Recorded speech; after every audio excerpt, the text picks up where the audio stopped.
Hello everyone, welcome back to another video. Hope you all are good. तो बच्चों, आज हम स्टार्ट करेंगे हमारा 10th चैप्टर जो है force and types of force. अब फोर्स क्या होता है, यहाँ पे आपको बच्चों अलग अलग एक्शन दिख रहा होगा, है ना। तो यहाँ पे अगर मैं बोलूँ आपको, पूछूँ आपसे कि जो बोट है यहाँ पे बच्चा चला रहा है, अगर उसको जो है मूव ना किया जाए, ठीक है, मतलब अगर उसको पुश ना किया जाए, धक्का ना दिया जाए, तो क्या वो आगे बढ़ेगी? है कि नहीं। यहाँ पे फुटबॉल है, अगर फुटबॉल को किक ना किया जाए, लात ना मारा जाए, फुटबॉल जो है आगे जाएगा। अगर हम पीछे से फोर्स नहीं अप्लाई करेंगे तो क्या ये बुलक कार्ट आगे जाएगी? ये टायर, ये जो बच्चा चला रहा है, जब तक हम इस लकड़ी से इस टायर पे इसको मतलब टच नहीं करेंगे या मारेंगे नहीं, ये जो है टायर आगे बढ़ेगा, है कि नहीं। तो जब हम फुटबॉल को किक करते हैं, जो हमारे डायरेक्शन में आता है हमारे गोल की तरफ, तो हम क्या कर रहे हैं, हम बच्चों फोर्स अप्लाई करते हैं।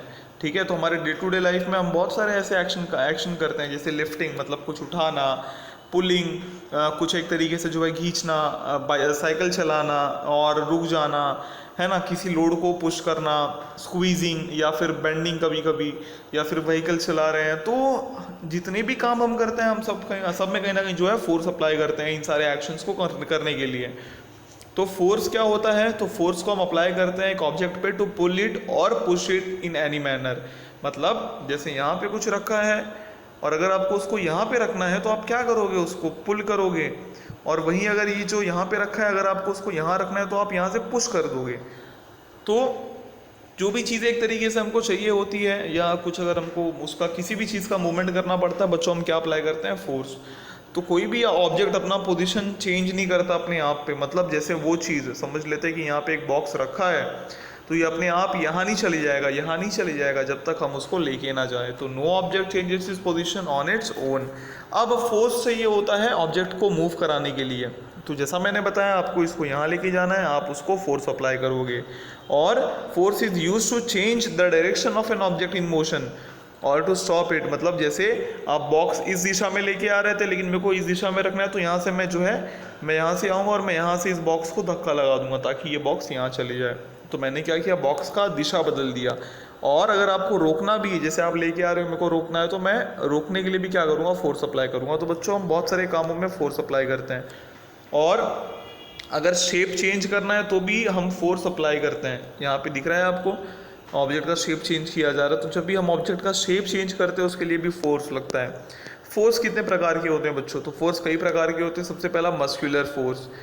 अब जो भी एक्शन आपको ऊपर दिख रहा था, ठीक है, यहाँ पे मैं दिखा देता हूँ एक बार वापस। ये जो पूरा आपको दिख रहा था, ये अलग अलग एक्शन, इसमें जो है क्या हो रहा है, इसमें हम एक तरीके से जो है मूवमेंट हो रहा है। किसका मूवमेंट हो रहा है? और सारी एक्शन में जो मूवमेंट हो रहा है वो किसके हेल्प से हो रहा है? बोन्स की हेल्प से हो रहा है, मसल्स के, जो हमारी बॉडी है उनके हेल्प से हो रहा है। आप यहाँ पे देख सकते हो, ये जो इंसान ये जो चीज़ उठा रहा है, डंबल, तो ये किसके मदद से उठा रहा है? अपने बॉडी के मदद से उठा रहा है ना, अपने मसल के मदद से उठा रहा है। तो इसी को बच्चों हम क्या बोलते हैं? Muscular force. ठीक है, तो जब फोर्स हम अप्लाई करते हैं हमारे मसल्स के मदद से, उसको हम बोलते हैं मस्कुलर फोर्स। ओके, अब बात करते हैं बच्चों मैकेनिकल फोर्स के बारे में। तो हम आजकल बहुत सारी मशीन्स का इस्तेमाल करते हैं हमारे बहुत सारे काम करने के लिए। अब जो मस्कुलर फोर्स है वो यूज़ की जाती है कुछ मशीन्स को रन करने के लिए। कुछ मशीन्स जो है इलेक्ट्रिसिटी से रन होती हैं या फ्यूल से रन होती है। तो मशीन्स जैसे लैटर, मतलब बहुत सारे जो है ऑटोमेटिक मशीन्स है, क्योंकि मैकेनिकल फोर्स को जो है यहाँ पे यूज़ किया जाता है। जैसे सीविंग मशीन अगर आप देखो, है ना, तो बहुत अभी तो सीविंग मशीन जो है इलेक्ट्रिकल भी आते हैं, मतलब ज़्यादा आपको उसमें ये नहीं करना पड़ता, लेकिन थोड़ा बहुत फोर्स अप्लाई करना ही पड़ता है। उसके बाद आपका इलेक्ट्रिक पंप हो गया, या वॉशिंग मशीन देख लो आप, मिक्सर हो गया, है ना। तो जो फोर्स हम मशीन के हेल्प से लगाते हैं उसको बच्चों हम बोलते हैं मैकेनिकल फोर्स। क्या बोलते हैं? Mechanical force. तो the force applied by means of machine is called mechanical force. तो बच्चों, ये आपको पूरा लिखना है आपके बुक में, लर्न करना, ये इंपॉर्टेंट है। इसके ऊपर हमने जो मस्कुलर फोर्स का दिखा था उसका भी आपको ऐसे ही करना है। अब ग्रेविटेशनल फोर्स के बारे में बात करते हैं। अगर आप एक ऑब्जेक्ट को ऊपर फेंकोगे, है ना, तो आप कुछ ना कुछ फोर्स अप्लाई करोगे, करेक्ट। उसके बाद वो कुछ ऊपर जाएगा और नीचे आ जाएगा। क्यों ऐसा है? क्यों फल नीचे की तरफ गिरता है बच्चों? क्यों अर्थ जो है सारे ऑब्जेक्ट अपने तरफ खींचता है? क्योंकि एक फोर्स है बच्चों। ठीक है, तो अर्थ भी क्या करता है? एक फोर्स अप्लाई करता है। मतलब जिस अर्थ पे हम रहते हैं, अर्थ हमसे बहुत प्यार करता है। अर्थ हमको खुद से दूर जाने नहीं देता। अगर आप दूर जाओगे तो अर्थ का जो फोर्स है वो आपको खींच के वापस ले आएगा अर्थ पे। और बच्चों, इसी फोर्स को हम बोलते हैं ग्रेविटेशनल फोर्स। क्या बोलते हैं? Gravitational force. तो एक हमारे साइंटिस्ट थे सर आइजैक न्यूटन, इन्होंने डिस्कवर किया था ग्रेविटेशन। इन्होंने बताया कि ग्रेविटेशन करके कुछ होता है, मतलब एक अर्थ के पास भी एक ऐसी फोर्स है जो हमको रोकने की कोशिश करती है अगर हम ऊपर जाते हैं, ठीक है। अब जो अर्थ का ग्रेविटेशनल फोर्स है वो कौन सा डायरेक्शन में एक्ट करता है, opposite to that of an object moving upwards. मतलब जैसे अगर आप इस डायरेक्शन में जा रहे हो तो अर्थ का फोर्स सामने से आएगा।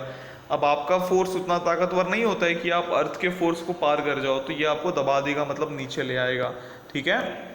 अब इससे क्या होता है, जो स्पीड होती है ऑब्जेक्ट की वो कम हो जाती है और धीरे धीरे वो एकदम जीरो हो जाती है, जिससे ऑब्जेक्ट नीचे गिरने लगता है ऊपर जाने के बजाय, और गिरते गिरते उसकी स्पीड जो है वाइल फॉलिंग, अब जब गिरता है तो उसकी स्पीड वापस बढ़ जाती है, ठीक है।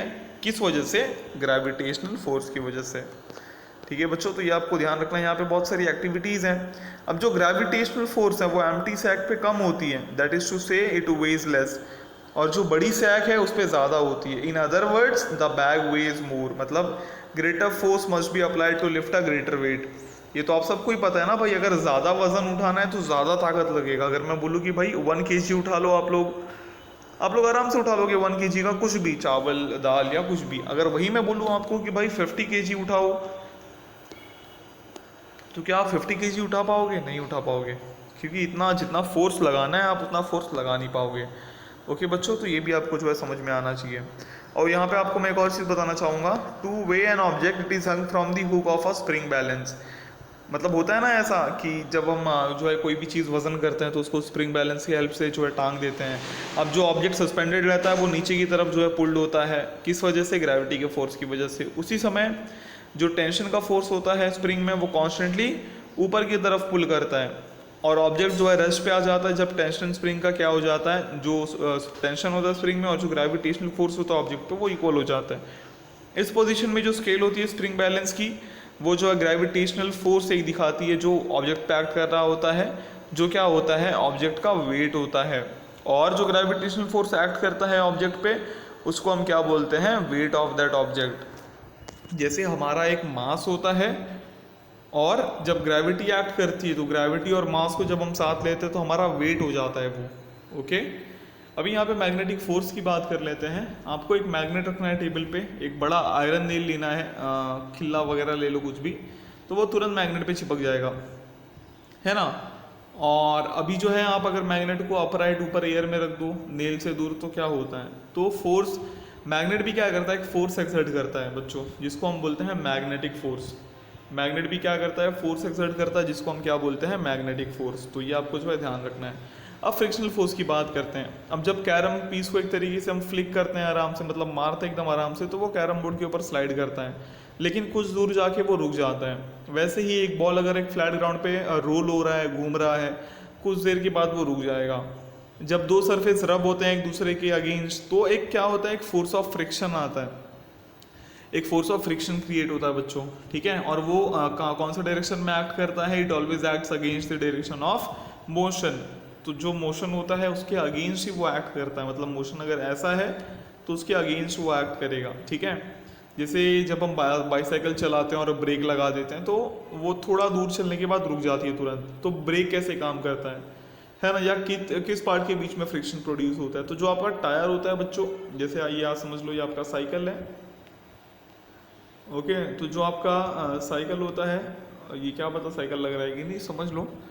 तो जो टायर होता है और जो रोड होता है, जिस रोड पे आप चला रहे हो, उनके बीच में जो है क्या होता है, एक फ्रिक्शनल फोर्स जनरेट होता है, ओके। तो ये आपको जो है ध्यान में रखना है। और जो स्मूथ सर्फेसेस होते हैं वो इजीली रब हो जाते हैं एक दूसरे के अगेंस्ट, किस वजह से, फोर्स ऑफ फ्रिक्शन की वजह से। क्यों? क्योंकि फोर्स ऑफ फ्रिक्शन उनके बीच में कम होता है। और जो कि जो रफ सरफेस होते हैं, मतलब जैसे जो एकदम स्मूथ नहीं है, कुछ ना कुछ निकला हुआ है, आड़ा टेढ़ा है, गड्ढे हैं या कुछ है, तो वहाँ पे वो इजीली रब नहीं होते हैं, जिस वजह से फोर्स ऑफ फ्रिक्शन उनके बीच में काफ़ी ज़्यादा होता है। तो हम उस पर चल सकते हैं। अब अगर आप चल पाते हो ना, आप रोड पे चल पाते हो, आप कहीं पे भी चल पाते हो, उसका रीज़न है फोर्स ऑफ फ्रिक्शन, जो आपके फुटवेयर और रोड के बीच में होता है, या जहाँ पे भी आप चल रहे हो। अगर कोई फ्रिक्शन ना होना बच्चों, तो हम जो है चल ही नहीं पाएंगे, हम उठेंगे, स्लीप होंगे, फिर गिर जाएंगे। जैसे हम जो है देखो, कभी अगर मैं आपको बोलूँ कि भाई मैंने तेल गिरा दिया और मैं बोलूँ आप चल के दिखाओ, तो आप चल ही नहीं पाओगे, आप गिर जाओगे। तो उससे क्या होता है, जब ऑयल डाल देते हैं हम, तो जो फोर्स ऑफ फ्रिक्शन होता है वो खत्म हो जाता है। समझ में आ रहा है मेरी बात बच्चों? या अगर आप मतलब ऑब्जर्व किया होगा आप लोगों ने भी, तेल गिर जाता है या पानी गिरा हो टाइल्स वगैरह पे तो बहुत स्लिप होने लगता है वो, ठीक है। तो इन सारी चीज़ों का हमको ध्यान देना चाहिए। तो उसमें होता क्या है, उसमें होता है कि जो हमारा फोर्स ऑफ फ्रिक्शन है वो खत्म हो जाता है। तो जो फोर्स ऑफ फ्रिक्शन है वो जनरेट होता है व्हील और वुडन प्लैंक के बीच में, जो कार के नीचे रखा जाता है। It can be pulled out from the mud. In short the force of friction can either be decrease और इंक्रीज एज डिजायर्ड। तो अगर आपको आपका फोर्स ऑफ फ्रिक्शन बढ़ाना है या कम करना है तो आप वो दोनों ही काम कर सकते हो, ठीक है। अब बच्चों इलेक्ट्रोस्टैटिक फोर्स के बारे में बात करते हैं। अब ये क्या होता है, अब जो स्टैटिक इलेक्ट्रिसिटी है ना, अब जैसे बहुत सारे मटेरियल्स होते हैं जैसे रबर हो गया, प्लास्टिक हो गया, इबोनाइट हो गया, तो फ्रिक्शन की वजह से बच्चों इनमें स्टैटिक इलेक्ट्रिसिटी प्रोड्यूस होती है, ठीक है। और इसमें क्या होता है, जो फोर्स एक्सर्ट करते हैं ऐसे इलेक्ट्रिकली चार्ज मटेरियल, उसको हम बोलते हैं इलेक्ट्रोस्टैटिक फोर्स। जैसे मैं आपको सीधा एग्जांपल देना चाहूँगा, आप एक कॉम्ब ले लो, कॉम्ब मतलब कंघी जिसको बोलते हैं, और आप अपने सिर पे मस्त ऑयल वगैरह लगा के रखो। कॉम्ब ले लो, कॉम्ब से अपने बाल को झाड़ लो, ठीक है। अपने बाल से झाड़ने के बाद कॉम्ब को मतलब कॉम्ब का यूज़ करके बाल झाड़ने के बाद आप क्या करो, कुछ पेपर ले लो, पीसेस ऑफ पेपर, और उस कॉम्ब को उस पीसेस ऑफ पेपर के पास लेके जाओ। आप ऑब्जर्व करोगे कि पीसेस ऑफ पेपर जो है कॉम्ब की तरफ अट्रैक्ट हो रहे हैं। तो बच्चों ये क्या है, तो ये भी एक फोर्स है, ठीक है। ये भी एक फोर्स है, इसको हम बोलते हैं इलेक्ट्रिकली इलेक्ट्रोस्टैटिक फोर्स। क्या बोलते हैं, इलेक्ट्रोस्टैटिक फोर्स। इसमें क्या हो रहा है, जैसे जो कॉम था वो इलेक्ट्रिकली चार्ज हो गया था, है ना, तो वो एक फोर्स एक्सर्ट कर रहा था जिससे क्या हो रहा था, इलेक्ट्रोस्टैटिक फोर्स, ठीक है। तो ये भी आपको ध्यान रखना। आप कंबाइंड फोर्स की बात करते हैं। जब भी कोई एक्शन होता है बच्चों, तो बहुत सारे अलग अलग फोर्सेस होते हैं, है ना, ऑब्जेक्ट पे। और आपने देखा भी होगा जैसे जो रोलर कोस्टर होता है या जगलिंग होता है सेल बोर्ड पे या सी शोर पे, तो बहुत सारे फोर्स एक्ट करते हैं उस केसेस में, है ना, ठीक है। तो आपको कुछ सर्च करना हो इंटरनेट पे तो आप सर्च कर सकते हो ट्रिक साइंस करके गूगल पे। तो हमने क्या किया, पढ़ लिया, एक बार फटाफट पढ़ लेते हैं। पहला हमने पढ़ा, force is required to bring about any action. कुछ भी अगर एक्शन आपको करना है तो उसके लिए फोर्स चाहिए, और फोर्स का काफ़ी ज़रूरी है अगर आपको किसी भी ऑब्जेक्ट को मूव कराना है या डायरेक्शन जो है, जो मोशन का डायरेक्शन है वो चेंज करना है। उसके साथ साथ अगर आपको ऑब्जेक्ट का शेप भी चेंज करना है तो भी आपको जो है फोर्स की ज़रूरत लगेगी। और बहुत सारे अलग अलग प्रकार के फोर्स होते हैं, जैसे muscular force, mechanical force, gravitational force, magnetic force, frictional force और इलेक्ट्रोस्टैटिक फोर्स। ओके बच्चों, इसी के साथ हमारा ये चैप्टर खत्म होता है बच्चों। मिलते हैं अगले वीडियो में जहाँ पे हम बात करेंगे हमारे कुछ आगे के लेसन के बारे में। Till then stay home, stay safe, thank you.